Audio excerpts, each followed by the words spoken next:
Hello and welcome back to another video. So this video is going to be different than the last couple. It's basically just going to be me going over some replays from today, talking about plays I did well and plays that I could fix. So it's going to be a little bit faster paced. Starting off, we got the minor loon. Placed that mega minion down, however I placed it one tile too low. That made it target the miner before it targets the loon, allowing him to get a whole hit on the tower. So I should have placed that mega minion just one tile further up. He's got the Inferno Dragon to counter my Hound, so I got the Skeleton Dragons there to take it out. The Mega Minion goes down to take out my Skeleton Dragon. Now that I've seen a Mega Minion and an Inferno Dragon, that's two heavy air counters down, so I'm just going for the balloon in the opposite lane. When I see the Miner out, I know he's got no other air counters for it, so I can just safely counter his Miner and basically fully take that left-hand tower.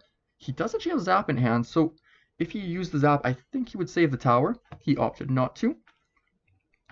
And basically here, he's just thinking sack and attack. You see, he's got that Ice Golem selected. He's ready to attack. And he places the Ice Golem down with the Loon right behind it. At this point, my Fisherman was actually a little bit misplaced. If I placed it two tiles diagonally and to the right, it would pull the Ice Golem into the right-hand lane, and the left-hand tower would target the Loon first. Sadly, I did not do that, so my tower continues targeting the Ice Golem. That allows this Loon to get close, and with help of a Zap, gets a whole hit off on my tower. So basically he did a push there, and as usual with Hound, once the push ends, you just kind of play it slow and build another push. So that's exactly what I'm doing here. I'm just kind of waiting, going for Hound. I feel like he thought that Miner was a little bit better than it was. It put him down about 5 elixir in single, and then I'm able to build this good Hound push. I've got my Skeleton Dragon selected, but I kind of want a Lightning. I'm waiting a little bit, hoping he plays the Mega Minion to get a little bit extra value. And so I just play it there, and sadly he was smart, he waited to play the Mega Minion, and sure enough, I'm going to play my Mega Minion to take his out, and then I'm going for a Fisherman. Goal with this is if the Fisherman hits a tower, it actually slows it down a fair bit, allowing me to get some good damage. The defensive Mega Knight there pretty much tanks most of my pups, as well as killing my Fisherman, allowing him to get a good Loon counter push in. No Mega Minion in hand, so all I can really do is surround the Mega Knight and kill this balloon after it gets some damage on the tower. Get this Mega Minion down just in time to stop that Loon from getting another bomb drop. And at this point, I kind of started choking a little bit. So right here, more optimal play would have been Hounding in the pocket. Hound is obviously a lot tankier than a Fisherman, and cannot get distracted by ground cards. So sadly, I did not do that. I played a Fisherman and also went as far as to predict him placing the Skeletons. So if he played the Skeletons there, you know my Fisherman locks in the tower. If he doesn't, I'm down 6 elixir for almost no impact. He punishes that by going for the Loon, Mega Knight, and Ice Golem. That stray guard on the left luckily pulled the Mega Knight away, and once again, I've got enough for a Hound. I should Hound in the pocket here. I go for a Fisherman. So Fisherman actually worked out. He Skeletons right on the Fisherman, not close to the tower. If he did close to the tower, it would distract my Fisherman.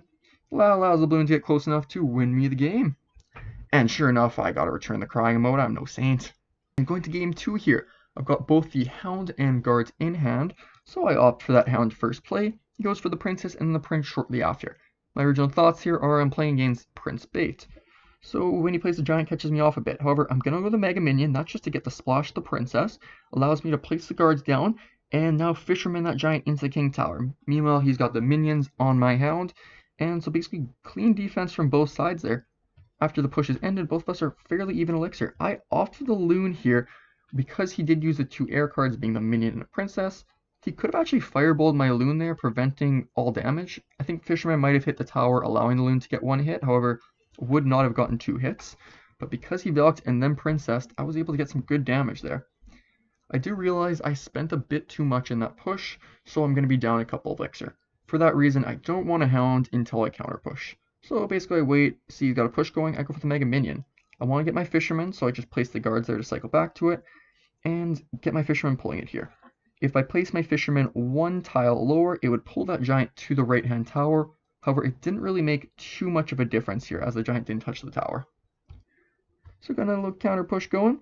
Just Fisherman going to chip away, and I'm just going to opt to reset. However, since we're approaching double elixir, I'm going to Loon before I Hound. It's mainly just so I can get enough elixir, or get that Loon faster and cycle and get back to another one. At this point, the Fisherman was misplayed just a little bit. What I want to do is, obviously, I want to pull that Valk away from the Prince. So Prince goes to guards, Valk gets pulled to Fisherman. So by doing that, I want to place my Fisherman 1 tile to the left. If I did that, the prince would not target the fisherman. They would keep walking towards those guards, and I would pull that Velk before it actually touches the guards. However, as where I placed it there, the prince spears that fisherman, he just arrows the guards, and then I'm basically left watching that tower go down. However, I have a full health loon and a half health hound up, so I'm able to get a really good counter push going here. The skeleton dragons finish off what they were dealing with, and the rest of the push comes in. Not much that he can do here, other than just watch his towers fall. One thing about playing Lava Hound, especially Fisherman Hound, is there are some matchups which are basically giving me matchups. Unless I really, really choke, like I'm talking like playing like an absolute monkey, there's a few ways I can lose it. Example A here is I basically Hound first play. He does the reasonable play of countering that with a Hog opposite lane. I Fisherman that in. Right here I do a bit of a misplay. What I want to do is allow this Hound to go up a couple more tiles so the Tesla targets it.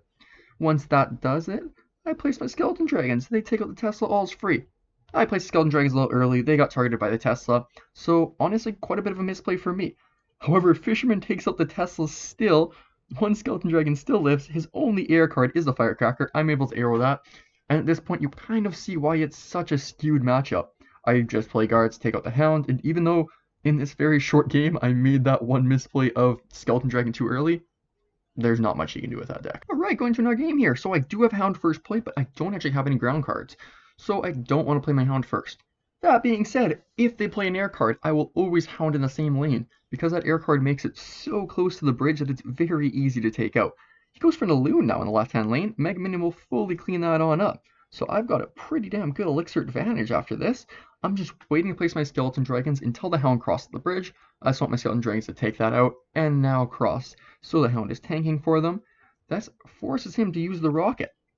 And at this point, I'm basically just holding on to the Loon, and now I play it. Once he plays the second air card, I'm playing Loon. Very rarely is someone going to have 3 air cards.